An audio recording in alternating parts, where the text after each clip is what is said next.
मांझी जी को तो खूब सुना दिए हैं तेजस्वी यादव। जो है असंसदीय भाषा है, नहीं निकलना चाहिए, ये गलत बात है कि पिछड़ों के नाम पर जो है जीतन राम मांझी को पटियाने की भी कोशिश की गई थी। ये भी अभी संभावना छीन नहीं हुई है।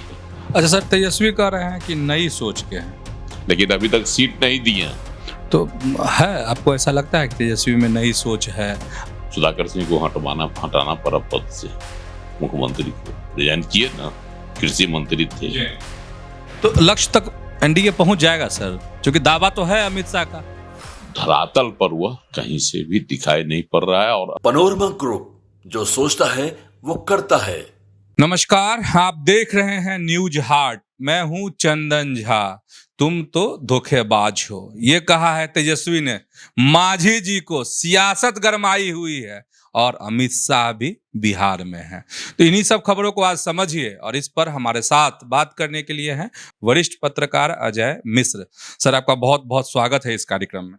धन्यवाद चंदन जी। सर, पहले तेजस्वी से आज शुरुआत।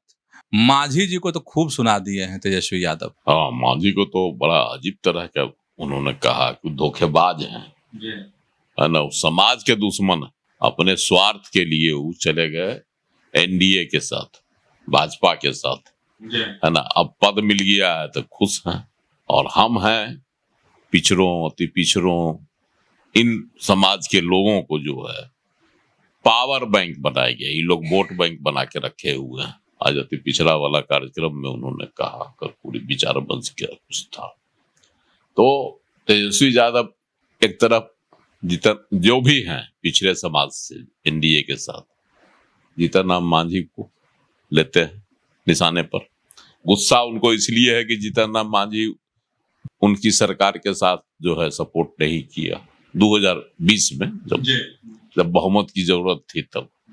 जबकि स्वाभाविक था कि जीतन राम मांझी चुनाव लड़े थे एनडीए के साथ, तो उनके साथ कैसे जाते, उनका सपोर्ट कैसे करते। लेकिन अपेक्षा थी कि पिछड़ों के नाम पर जो है जीतन राम मांझी को पटियाने की भी कोशिश की गई थी उस समय 2020 में। सरकार जब 12-15 सीट का जो अंतर था, 12 सीट का, 110 तो महागठबंधन जीत ही गया।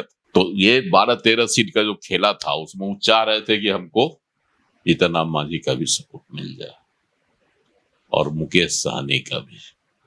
तो मुकेश सहनी को तो अपने साथ लगा के रखे हुए हैं, उनको तो धोखेबाज नहीं कह रहे हैं। उस समय मुकेश सहनी ने भी इनको धोखा दिया तेजस्वी को। भाई, तब ना, अगर मुकेश सहनी इनको साथ दिए रहते जीतन सीएम बन गए, तो सीएम बन जाते। तो मुकेश सहनी पर नहीं कुछ बोलते हैं, अभी साथ में है। हाँ, इसीलिए लेकिन अभी तक सीट नहीं दी है।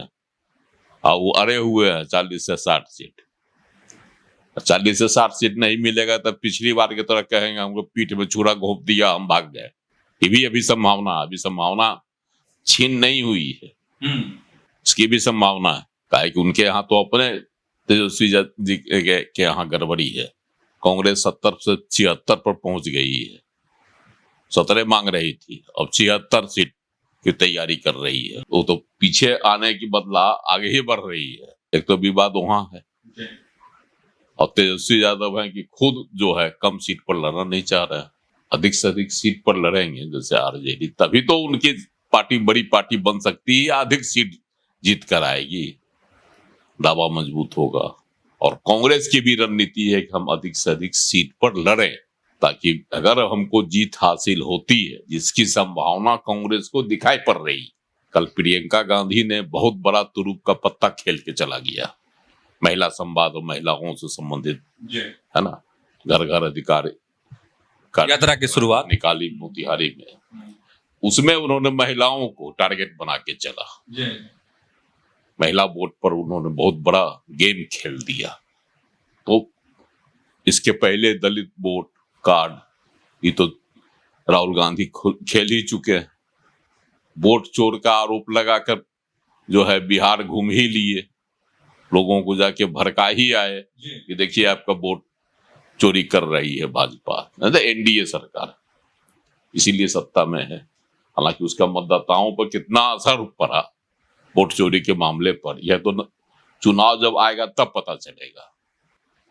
लेकिन जो खबर है, एक मतदाताओं से पूछा जाता है कि भाई आपका नाम है कि नहीं, तो कहता है हाँ, तो वोट चोरी कैसे हुआ, तो मतदाता चुप हो जाते हैं। आरजेडी के लोग भी इसका जवाब नहीं दे पाते हैं। जब उनका नाम वोटर लिस्ट में है ही, उनके परिवार के लोगों का नाम वोटर लिस्ट में है ही, तो वोटर लिस्ट में वोटरों का नाम में जो चोरी का आरोप लगा रहे थे राहुल गांधी, वह क्या है? लेकिन फिर भी राहुल गांधी घूमे, साथ में तेजस्वी यादव भी थे। अभी भी वह मुद्दा है और उसको ये लोग जिंदा भी रखते हैं, बात जब भी कहीं प्रचार उचार में जाते हैं तब। और इधर जीतन राम मांझी को जो आज तेजस्वी यादव ने कह दिया, इससे सियासत गर्मा गया। मांझी पूरे तरह से उबाल में आ जाएंगे। पहले भी तेजस्वी यादव को विभिन्न मुद्दों पर वह घसीटते रहे और इस प्रकरण के बाद फिर नए सिरे से तेजस्वी यादव को लपेटे में लेंगे। अच्छा सर, तेजस्वी कह रहे हैं कि नई सोच के हैं, तो है आपको ऐसा लगता है कि तेजस्वी में नई सोच है, कि वही आरजेडी मतलब लालू जी वाली बात, राबड़ी देवी के शासन में जो हुआ? इन पर जो जंगल राज का आरोप लगता है कि जंगल राज जो इनके पिताजी और माताजी का जो राज था 15 साल का, उस पर जो जंगल राज का आरोप लगता है, आरोप कोई नेता नहीं लगा रहा है, वो हाईकोर्ट का लगाया हुआ आरोप, तो उस पर जांच भी हुआ, चारा घोटाला हुआ, उसमें लालू यादव जो है सजा भी भोगते, सजा याफ्ता हैं अभी भी। तो ये सब मामला है और उसमें क्या होता था लोगों के बीच, इस दर्द को जो उस 15 साल का काल देखा होगा उसको अनुभव होगा। क्यों नई पीढ़ी को तो पता नहीं होगा, नई पीढ़ी ने उस दर्द को झेला कहाँ। नई पीढ़ी को तो चलने के लिए सड़कें मिल जा रही हैं, 12 बजे रात तक जो है मेरिन ड्राइव से घूम के घर चले जा रहे हैं और शांतिपूर्वक जो है घर पहुंच जाते हैं। तो वो दर्द कहाँ झेले कि 7 बजे शाम ही पटना में ब्लैकआउट हो जाता था। लालटेन ही सहारा था जो राजद का चुनाव चिन्ह है। गांव में जाते सवेरे सवेरे, वहां जो गार्जियन है कहते थे कि लालटेन जला लो, कखनी लाइन कट जाएगा या नहीं आएगा, कितने दिनों बाद आएगा, नहीं आएगा, इसकी कोई संभावना गारंटी नहीं है।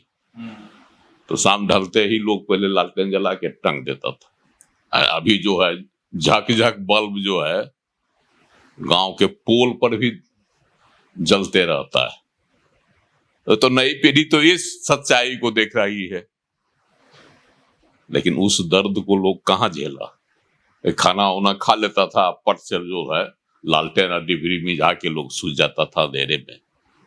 तो इसीलिए तेजस्वी यादव कहते हैं कि हम नई सोच के, ताकि नई पीढ़ी में यह जाए कि जो कहा जाता है विपक्ष के द्वारा उसको झुठलाया जाए, ये कोशिश है उनकी। लेकिन जब वह सरकार के साथ आए, 17 महीना रहे, उस दरमियान जो उनके मंत्री थे उनके कारनामे कोई भूला है? सुधाकर सिंह को हटाना पड़ा पद से, मुख्यमंत्री को रिजाइन किए ना।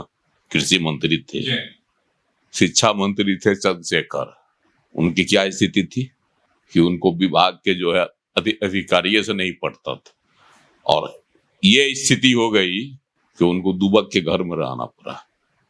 के पाठक थे ना, सब चीज अब ऑफिस नहीं, कार्यालय नहीं आते, नहीं कर पा रहे थे अधिकारी के, कहीं न कहीं तो कमजोरी थी, क्यों नहीं आ रहे थे। तो ऐसा नहीं है कि जैसा वो कह रहे हैं उसका उसकी मानगी भी है, उसके प्रमाण भी हैं। और अभी देखिए जहां जहां जा रहे हैं उनके विधायक काम किए हैं बढ़िया, विरोध हो रहा है उनके सामने ही में विरोध होता है। आज भागे ना वो आलोक मेहता उजियारपुर से, जो उनका खानदानी सीट है, उनके बाबूजी भी वहां से लड़ते थे, तुलसीदास मेहता, वो खानदानी सीट है। वहां का वोटर उनको आज खदेड़ दिया। वो भी उनके वोटर ही कहे जाते हैं। वही तो कह रहे हैं, राजद के वोटर ही है, खदेड़ दिया कि आप जो है 5 साल बाद कहाँ थे, लालटेन के नाम पर कलंक है। वही तो जो, और आप अभी आए हैं फिर चुनाव के वक्त, यही हाल उनका जो है दानाबाद के था ना, सुदय यादव, हाँ उधर यात्रा वाला में, यात्रा वाला, हाँ, जो तेजस्वी जी की यात्रा, विरोध हो गया कि नहीं इनको हटाइए, इनको टिकट मत दीजिए, खुलेआम। खुलेआम। इसी तरह से नवादा गए थे, वहां लोग कहा कि रजौली के विधायक है प्रकाश वीर, उनको मत दीजिए। आरजेडी के भले अब आरजेडी में है कि नहीं है नहीं कहा जा सकता, फिलहाल अभी जो है आरजेडी में नहीं है, मतलब लोग विरोध कर रहे हैं। विरोध कर रहे हैं। वहां लोगों ने कहा तेजस्वी से कि इनको टिकट मत दीजिएगा, पहले आश्वासन दीजिए। तो इसका मतलब है कि उनके विधायकों में क्या काम कर किए विधायक। अगर 17 महीना इनकी सरकार थी जिसका ये ढिंढोरा पीटते हैं, तो उसमें विधायक क्यों नहीं काम किए सरकार के साथ रहकर? आज विरोध क्यों क्षेत्र में हो रहा है? इनके ही लोगों द्वारा क्यों विरोध हो रहा है, राजद लोगों द्वारा? इसीलिए वो कहते हैं कि भाई हम नई सोच के नई दिशा देंगे। अब मुख्यमंत्री नीतीश कुमार अचेत हो गए हैं, अचेतावस्था में है। वो तो पिछले 6 महीना से यही रट लगा रहे हैं। अब मुख्यमंत्री नीतीश कुमार घूम घूम के जो है योजनाओं का शिलान्यास, उद्घाटन कर रहे हैं, सौगातों की बौछार कर रहे हैं जिलों में घूम घूम कर। आज भी गए कटिहार में, 200 करोड़ से अधिक की योजनाओं का उन्होंने वहां शिलान्यास उद्घाटन क्या क्या किया, विकास योजनाओं का। वहां से मधुबनी गए 800 करोड़ का। तो अगर वह अचेत है तो सचेत की तरह जो है कटिहार, मधुबनी या अन्य जिलों का दौरा कैसे करते हैं, विकास योजनाओं की बातें कैसे करते हैं? मंच से ऐसी कोई बेजा हरकत तो नहीं होती।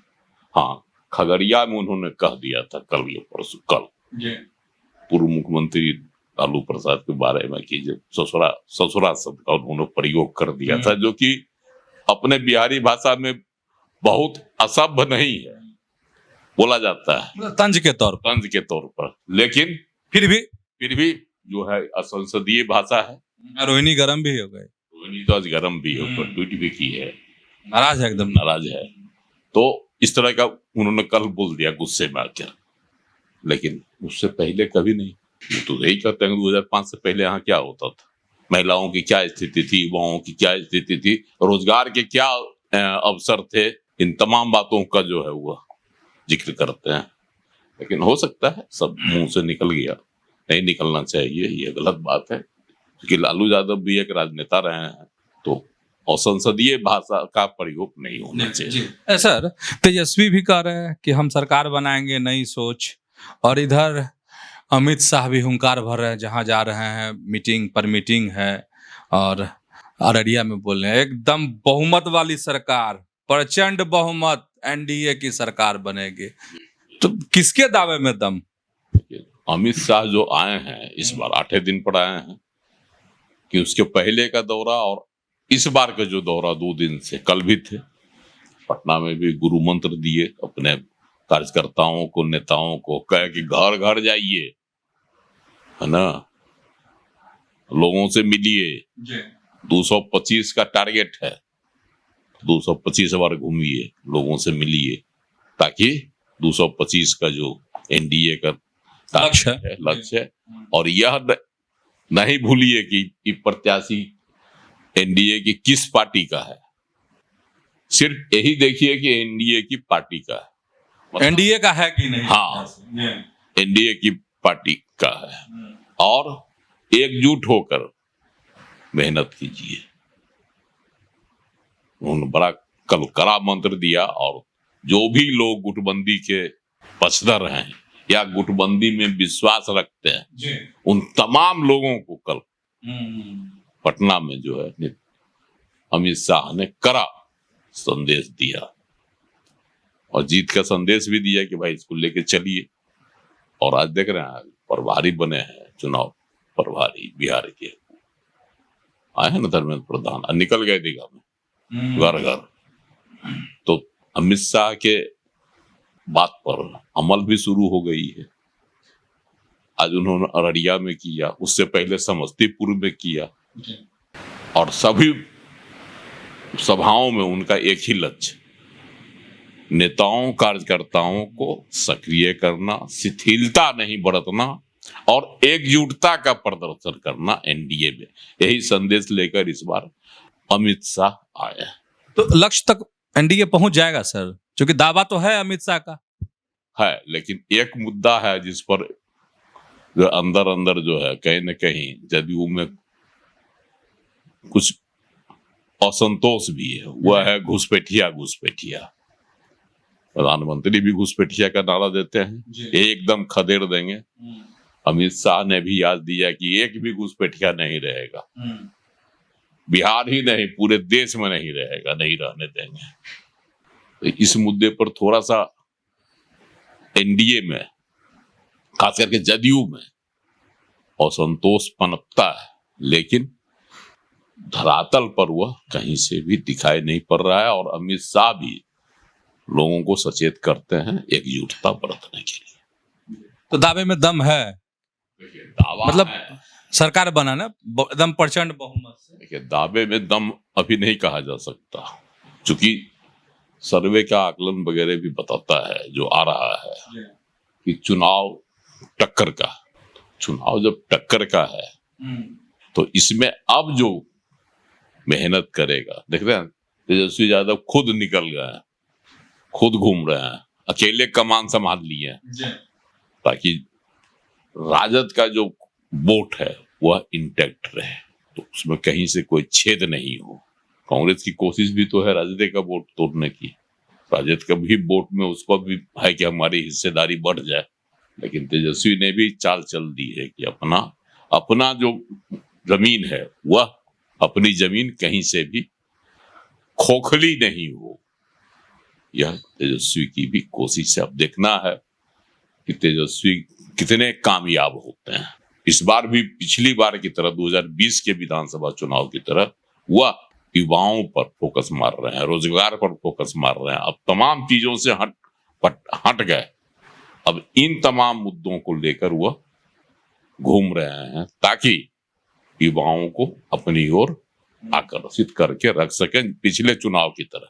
लेकिन कितने युवा इनके वादे पर विश्वास करते हैं और कितने को नीतीश कुमार के सौगात पर। तो समझ गए होंगे कि वाकई में जीतन राम मांझी धोखेबाज हैं और तेजस्वी यादव इधर अमित शाह के दावों में कितना दम है।